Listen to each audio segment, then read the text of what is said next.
Então você abre a sua Bíblia rapidinho, aí, livro dos Juízes, capítulo de número 6, a partir do verso 1, eu quero só fazer uma reflexão com vocês, até porque eu acho que o ambiente aqui bíblico é bem parecido com tudo aquilo que nós estamos enfrentando, então eu vou ler bastante, mas vou falar pouquinho. Vamos lá. Porém os filhos de Israel fizeram o que parecia mal aos olhos do Senhor, e o Senhor os deu nas mãos dos midianitas por 7 anos. Prevalecendo a mão dos midianitas sobre Israel, fizeram os filhos de Israel para si, por causa dos midianitas, as covas que estão nos montes, e as cavernas e as fortificações. Porque sucedia que, semeando Israel, subiam os midianitas e os amalequitas, e também os do Oriente contra eles subiam. E punham-se contra eles em campo e destruía a novidade da terra até chegarem a Gaza, e não deixavam mantimento em Israel, nem ovelhas, nem bois e nem jumentos, porque subiam com os seus gados e tendas, e vinham como gafanhotos, e em tanta multidão, que não se podiam contar, nem a eles, nem aos seus camelos, e entravam na terra para destruir. Assim, Israel empobreceu muito pela presença dos midianitas. Então, os filhos de Israel clamaram ao Senhor. E sucedeu que, clamando os filhos de Israel ao Senhor por causa dos midianitas, enviou, vamos lá, o próximo, e enviou o Senhor um profeta aos filhos de Israel, que lhes disse: assim diz o Senhor Deus de Israel, do Egito eu vos fiz subir e vos tirei da casa da servidão, e vos livrei da mão dos egípcios e da mão de todos quantos vos oprimiam, e os expeli de diante de vós, e a vós dei a sua terra. Então, muda para o 11 aí. Então o anjo do Senhor veio, assentou-se debaixo do carvalho que está em Ofra, que pertencia a Joás, a Birezita, e Gideão, seu filho, estava malhando o trigo no lagar, para o pôr a salvo dos midianitas. Feche os seus olhos. Senhor nosso Deus e Pai, em nome de Jesus, nós queremos continuar ouvindo a Tua voz, fala conosco, usa-me como um canal de bênção nesta hora, em nome de Jesus, amém, glória a Deus, amém. A primeira coisa que eu quero chamar a sua atenção para o texto, é que na maioria dos textos do Velho Testamento, você não vai encontrar nenhuma honra e nenhuma expressão de atividade satânica. Todas as vezes que o mal for aparecer no Velho Testamento, ou a grande maioria deles, você sempre vai ver o Senhor sendo designado como o autor do mal. Isso era uma prática muito comum, certo, no Velho Testamento. O espírito mau que atormenta Saul, ele vem da parte do Senhor.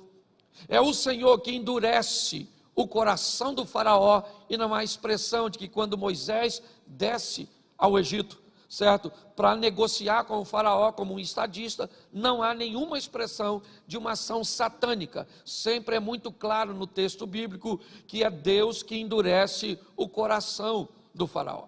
Eu confesso a vocês que aprecio muito mais esse cenário do Velho Testamento no que diz respeito a essa tônica do que do Novo Testamento. Eu acho que muitas vezes nós vemos a manifestação direta de Satanás, sim, explícita no Novo Testamento, provavelmente porque o Filho de Deus estava pisando nessa terra. Então, já aqui o Cristo estava pisando aqui, me parece que isso deu margem para que o inimigo também fizesse isso de uma forma explícita e mais clara. Mas eu confesso que a Bíblia nos diz que aqueles que pertencem a Deus, o maligno não lhe toca. Então muitas vezes oferecemos muito crédito ao mal. Muitas vezes nós expomos muito a ação maligna. A Bíblia diz que os anjos do Senhor acampam-se ao redor daqueles que o temem, mas que Satanás está ao derredor. Me parece que o inimigo precisa de um voucher, ele precisa de uma autorização, ele precisa de um ingresso para entrar na nossa família, para entrar nos nossos negócios, porque nós somos capazes de blindar tudo isso, mantendo uma comunhão com Deus, uma afinidade, um estreitamento de relacionamento para com Deus. E nós estamos diante de um texto que fala de uma grande crise, que trouxe medo, trouxe isolamento social. Nós estamos olhando para um texto que descreve muito bem o ambiente que nós estamos inseridos na atualidade.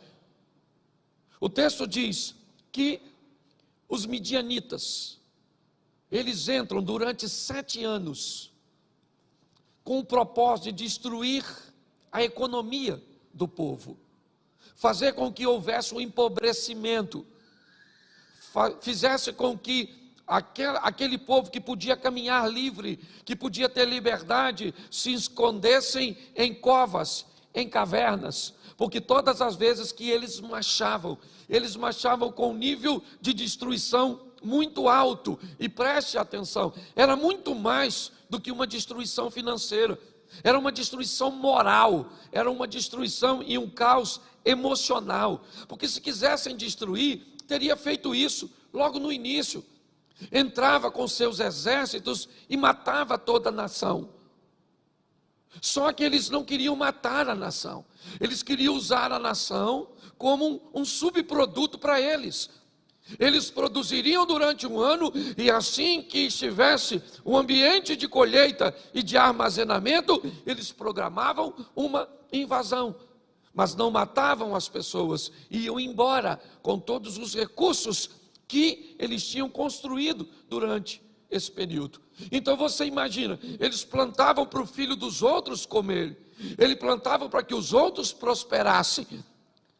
Por final, eles buscavam cavernas, covas, um ambiente onde eles conseguissem se esconder, se isolar, por causa do medo. Era isso. E nesse ambiente, Deus vai enviar recursos. Nesse ambiente, o povo volta o seu coração para Deus. E Deus é misericordioso.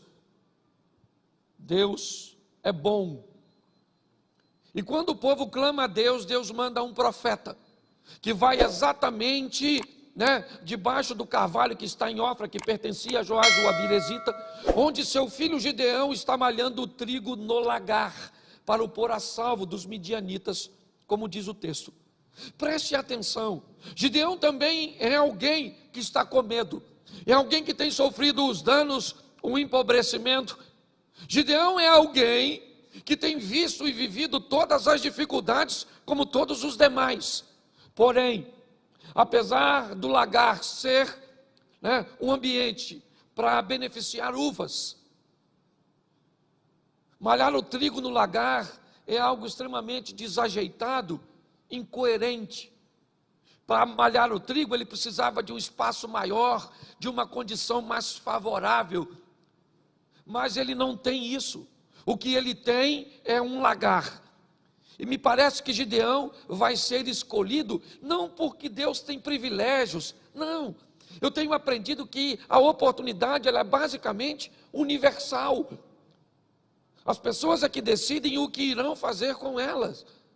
Eu falei aqui esses dias, estava escuro para 12 discípulos, estava ventando para 12 discípulos, o medo tomava conta dos 12, Jesus aparece em cima d'água para os 12, mas um dos 12 diz, eu quero andar sobre as águas. E por que é que os outros 11 não andaram? Porque não quiseram. Se quisesse ir, o poder que Jesus tem, daria suporte para todos eles andarem sobre as águas.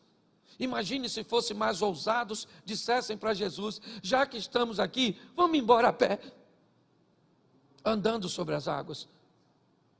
Você vai me convencer que na linha do vale de Elá ou de Socó, onde Davi se predispõe a desafiar Golias, isso não poderia ser feito por nenhum outro soldado de Israel? É isso que você quer me dizer? É isso que você pensa? Que se um dos filhos de Saul, ou até mesmo um dos irmãos de Davi, como Eliabe, Abinadab ou Samar, Jonatas, o filho de Saul, que era valente, ou até mesmo Saul, que havia se perdido, se tivesse tomado a posição que Davi tomou na frente de batalha, não teria ele vencido o gigante? Sim, mas por que é que Davi venceu? Porque ele resolveu pelejar. A dificuldade tem vindo para todos, seja no campo espiritual, emocional ou material. Se você pensa que há um complô do mundo ou da estrutura contra você, você está muito enganado. A proposta do maligno é roubar, matar e destruir. Essa é a sua missão.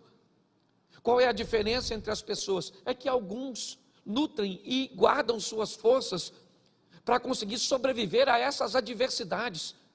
A maldade está espalhada em todos os ambientes. Ah, pastor, mas Jesus vai voltar e tem que se cumprir tudo isso, tem que se cumprir e vai, mas isso não significa que eu que tenho que abrir uma concessão para aceitar tudo isso, de qualquer maneira. Nós somos um soldado de Cristo, enquanto nós pudermos, nós vamos estar lutando contra o sistema. Posso ouvir um amém da igreja? É isso, é assim que funciona. Apesar de todo aperto, de toda dificuldade, de todo ambiente inadequado, Gideão é alguém que está trabalhando, para quê? Para levar recursos para sua família, num ambiente exposto, não. Ele está num ambiente onde as pessoas não consigam vê-lo, um lagar, um ambiente pequeno, onde seu propósito é malhar o trigo e escondê-lo para alimentar a sua família. Mas os midianitas estão vindo aqui, estão roubando, e já que eles estão roubando, eu não vou produzir, não. Não é assim que funciona. Eu vou continuar produzindo, eu vou continuar fazendo, eu vou continuar lutando, porque aquele que há de vir virá e não tardará. Nós temos que entender que Deus está no controle de todas as coisas. Cuidado com o fatalismo. Mas o anjo vem e conversa com Gideão, e é tão legal nós vermos esse bate-papo, porque o anjo aparece para Gideão e diz: homem valente, o Senhor é contigo. Gideão disse: se o Senhor fosse conosco, por que está nos acontecendo tudo isso? Por que é? Olhe bem, ele continua trabalhando, é verdade, ele continua lutando, mas quando alguém aparece para ele, né, eu não sei se ele conseguiu identificar que era um anjo, mas ele começa a conversar com o anjo e dizer para o anjo, ou para aquele que conversava com ele: se Deus é conosco, por que é que está acontecendo tudo isso sobre nós? Note que a situação emocional, ela também atingiu Gideão. Quando o anjo começa a falar da força de Gideão, ele não está falando da força de Sansão, não, de uma força que se exterioriza para vencer, certo? Para pegar uma queixada, para enfrentar os desafios, para derrubar as colunas do templo, não, é de uma força interior, de alguém que reúne o restinho de suas forças para plantar e colher em ambiente inóspito, inadequado. É disso que o anjo está falando com ele. Por isso que quando ele é chamado de valente pelo anjo, que consegue ver em Gideão valores que ele mesmo já não consegue enxergar nele. Isso é muito comum na sociedade onde estamos vivendo. Destrua os valores que as pessoas, né, são capazes de enxergar nelas mesmas. Faça com que elas se depreciem, não goste de seu corpo, não goste de seu cabelo, não goste de seu peso, não goste de suas unhas, não goste de seus olhos, não goste de sua casa, não goste do governo, não goste da polícia, não goste do bairro, não goste de ninguém. Crie um ambiente mental onde a esperança vai embora. Nossa juventude não vai dar em nada. Nossos adolescentes estão se perdendo. Nosso sistema de comunicação está totalmente corrompido. Faça com que as pessoas olhem, esse é o ambiente. Você acha que é diferente daqui para o que nós estamos vivendo agora? Não. Onde nós ligamos e tudo que ouvimos tem a ver com caos, tem a ver com tragédia, tem a ver com problemas, tem a ver com dificuldade. Quando Gideão é abordado por um anjo enviado de Deus, falando sobre uma possível mudança de quadro, Gideão diz: não, se Deus fosse conosco, isso tudo não estaria assim. Deixa eu falar uma coisa para você: Deus está no controle de tudo. Ele é bom e nos dá vitória. Eu aprendi uma coisa: o deserto estava lá. Amaleque, o chefe dos amalequitas, ele planta num ambiente onde não dá nada. Isaac vai plantar perto dos amalequitas, e ali Isaac colhe. as plantações dos amalequitas não sobreviviam, presta atenção, ao solo, aos nutrientes, à água e todas as coisas que elas precisavam. Mas Isaac planta no mesmo solo que Amaleque e colhe num ambiente onde o outro não consegue colher. Se você acha isso injusto, eu vou respeitar você, mas eu aprendi que quem anda com Deus é capaz de colher, de sobreviver e de viver o extraordinário onde outros vão viver escassez. Isso é bíblico. Se você gosta disso ou não, fica para você. Quando nós olhamos, é isso que vemos. Deus é a garantia, sabe? É que muitas vezes o medo parece entorpecer a nossa mente, parece dominar o nosso autocontrole. É Agar achando que vai morrer, o meu menino está debaixo de uma árvore, certo, sofrendo de inanição, e agora, o que vai acontecer? E o anjo aparece e diz: acorda, Agar, olha o poço aí pertinho de você. O texto não nos diz que o poço apareceu. O texto diz que os olhos daquela mulher se abriram para ver algo que já estava lá. Deus está querendo abrir o meu e os seus olhos, para que nós vejamos que Ele está conosco neste tempo, e que esse ambiente que não é favorável vai ter que nos fazer prosperar, e vai ter que nos dar vitória, porque o nosso general é Cristo, Ele está conosco. Então nós temos que mudar essa visão. E é isso que o anjo está tentando fazer com o Gideão. Gideão começa a fazer uma leitura que eu acho muito legal. Ele começa a dizer: a minha família é a mais pobre de Manassés e eu o menor. Gideão começa a olhar para seu contexto e, de uma forma muito correta, ele faz uma leitura de sua realidade. E a realidade de Gideão diz para ele: cara, você é o mais novo numa cultura onde tudo é depositado no primogênito. Você é uma das menores tribos. E se não bastasse isso, a sua família é uma das mais pobres. Gideão está dizendo: eu não tenho a influência do dinheiro para garantir o meu posicionamento de um líder para subjugar os midianitas.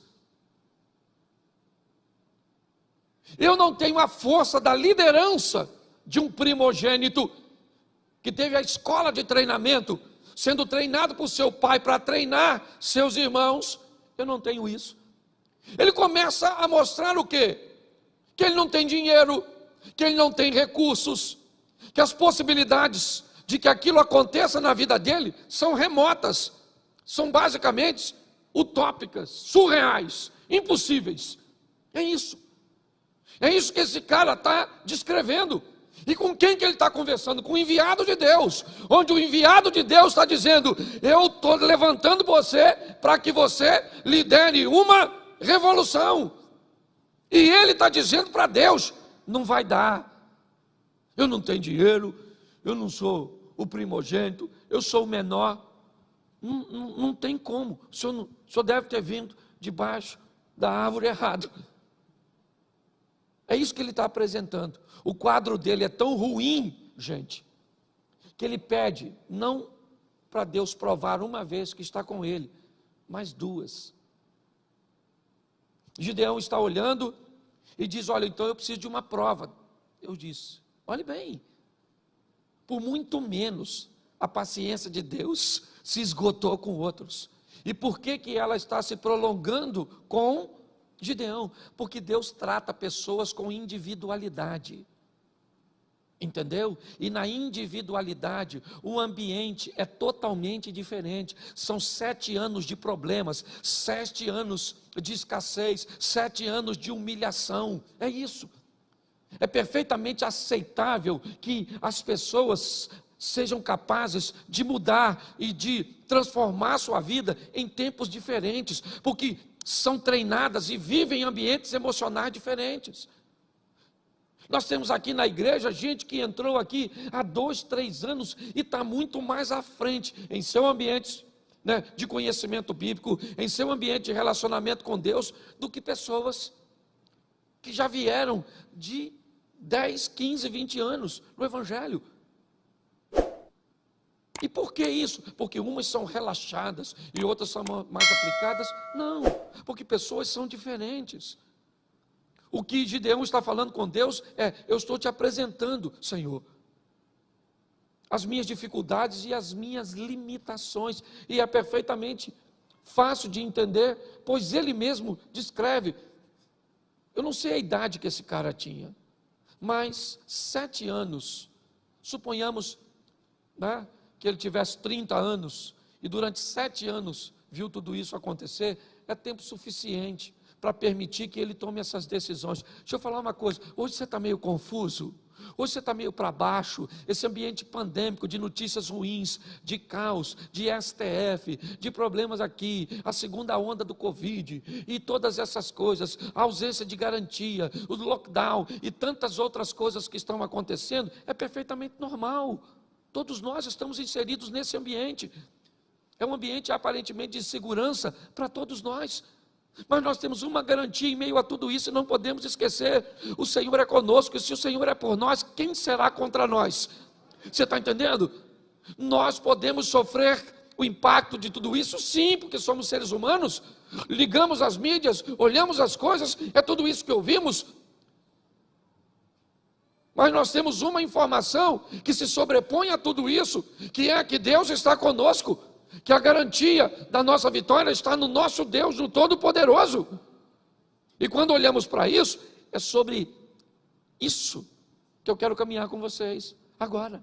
Mesmo olhando tudo contrário, desfavorável, nesse ambiente,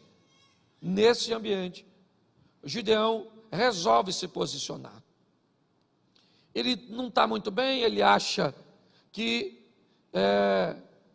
não vai dar muito certo, mas ele faz a convocação.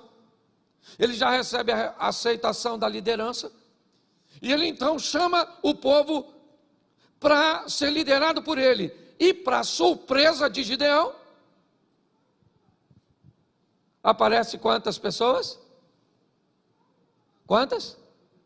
32.000 pessoas. Pensa nisso. Um cara que achava que ninguém ia seguir ele, agora do nada ele faz uma convocação e Deus faz com que 32.000 pessoas. Deixa eu te mostrar esse texto aqui. Espera aí. Me ajuda aí se alguém tiver com ele na mão.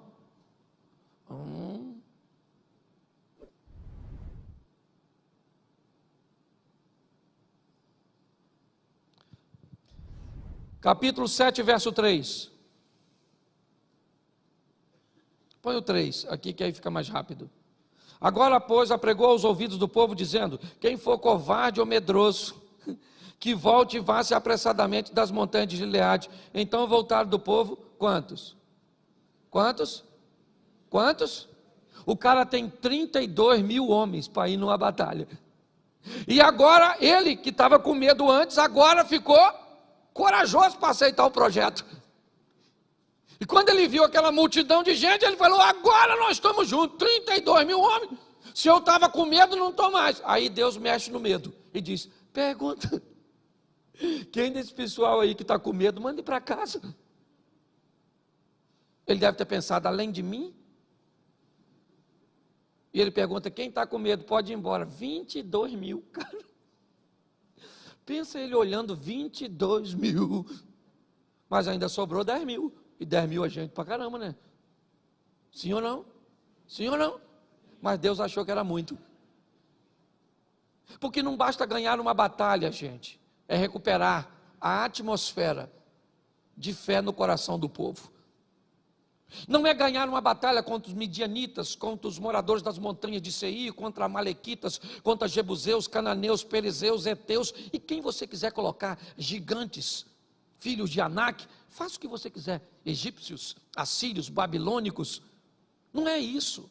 A questão não é ganhar uma vitória, a questão é construir dentro desse povo algo que se perdeu, o comprometimento e a fé no Deus verdadeiro.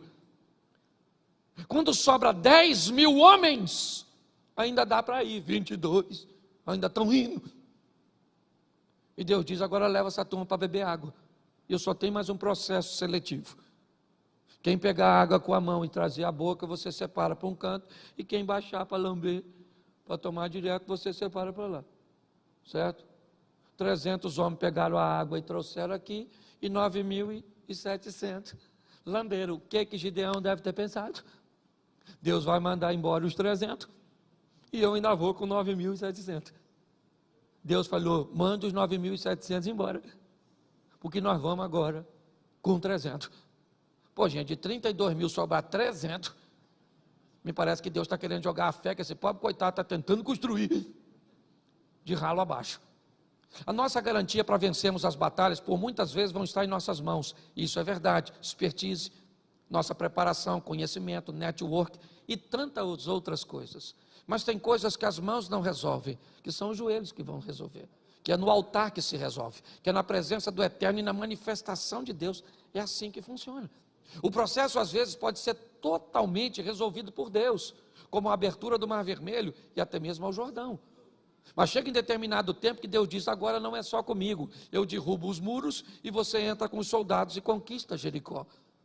Me parece que é um crescimento, é o que nós precisamos viver com Deus, e grande parte de nós, às vezes me parece que não foi habilitada para isso, não foi habilitada. Entenda, em determinados momentos a chave vira, você precisa ir para a próxima fase, você precisa ir para o novo nível, e algumas pessoas não são habilitadas para ir para o novo nível, sabe? Me parece que é como se chegasse um novo aplicativo ou uma nova versão daquilo que você gosta muito de utilizar, você não tem mais condições de fazer o upgrade, sabe, essa passagem para o próximo nível, para viver o incrível, o extraordinário, o sensacional. É com 300 homens que esse cara vai a uma batalha, não para ganhar a guerra, ela é derrota garantida.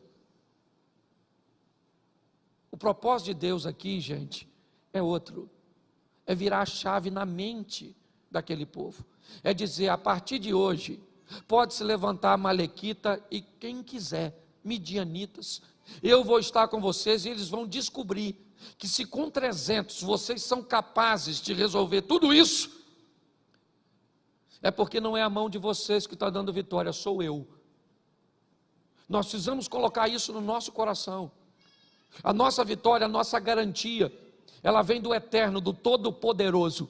O difícil, o mais difícil hoje, pasmem vocês, é criar esse ambiente do up, sabe, essa coisa dessa passagem para o próximo nível, é fazer com que a igreja acredite no que a Bíblia vem dizendo há muito tempo, e pessoas já viveram algo extraordinário e vivem, mas é esse ambiente de caos, deformador, que tem atingido a mente das pessoas. Então passe a canalizar suas forças para a realização de seus projetos, e pare de reunir suas forças para inventar ou para conseguir desculpas para o seu fracasso. Desse ambiente, Gideão ganhou uma batalha, é verdade, mas muito mais que uma batalha cuja qual ele nem teve que pelejar, foi o que aconteceu na mente das pessoas. Nós estamos lutando aqui há muito tempo para que as pessoas virem a chave. Por isso, a nossa pulseirinha, eu até no banho deixei em casa, Romanos 12:2, certo? Mude sua mente, mude sua vida. Nosso propósito é levar você para a próxima fase da sua vida. Mas isso só é possível se você desejar fazer essa transição. Independente do ambiente religioso que você viva, onde Cristo é o Senhor. Eu vi uma frase essa semana passada que gostei muito. Às vezes, terminando o culto ou falando com a internet, nós tínhamos o hábito de dizer, você que está aí, procure uma igreja mais próxima da sua casa. E alguém me corrigiu e me disse, pastor, quando for dizer isso, diga, procure uma igreja mais próxima da sua Bíblia. Porque tem igreja que está mais próxima da sua casa, mas está muito longe da sua Bíblia. Vamos viver uma vida onde o nome do Senhor seja glorificado através de nós, onde a próxima geração, certo, vai até ler a Bíblia, mas muito mais do que ler a Bíblia, ela vai olhar para a nossa vida. Quando Jesus muda a história do endemoniado, ele não diz, vá para a sua casa e fale para eles o que eu fiz por você. Vá para a sua casa e mostre para eles quão grandes coisas fez o Senhor por ti e como teve misericórdia de ti. 2 anos e meio depois, Jesus volta por Sidom e Tiro, ao território de Decápolis, e 4.000 homens, sem falar mulheres e crianças, estão prontas para ouvir o que Jesus tem a dizer. E o único missionário que ficou lá, Robert, foi um camarada que andava nu, atacava as pessoas, certo? Por quê? Porque ele consegue enxergar valores que nós não conseguimos enxergar. O ano está acabando. É verdade, e Ele ainda pode trazer para a sua vida coisas extraordinárias. Para Deus fazer um milagre, o ano não precisa virar. O que precisa virar é essa chave na sua e na minha mente. Então eu preciso que você fique de pé agora e saia, porque hoje é o primeiro dia da semana e hoje, já é basicamente a última semana.